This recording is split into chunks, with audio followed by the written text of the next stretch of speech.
reer galmudug waa isku filan yihiin ama siyaasadda dawladda dhexe ugu jiraan ama midda maamulka gobolka ku jiraan ama degmooyinka gobollada ha joogan degmooyinka waa ku filan yihiin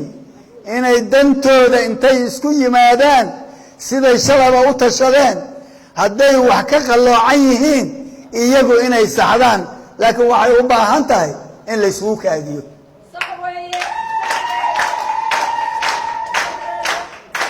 ilaa maantay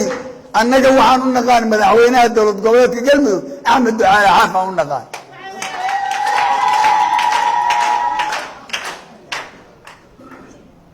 gacan togaalaynta annagoo hadda cidna si gaara hadda aan hebel iyo hebel lahayn gacan togaalaynta soo lama yaqaan qof wixii aa siin lahayd dhabarkaaga wax ka laala yaan galmudug dhabarka iyaga laga laali annagaa u soo safarnay annagaa u soo socdaalnay annagaa danta iyadii ku jirtaa inaan dhammaantood u tagno gacanta marino la dhegaysto loo dhiso maamul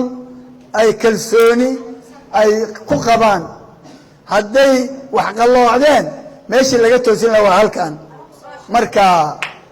waxa weeye arrintaas dabadeed waxaan ugu baaqaynaa sida walaalkayba u yidhi mar kale reer galmudugow meelaha kale siyaabaha kale kalsooni ha la qabo dowladda federaalka annagaa ka mid ah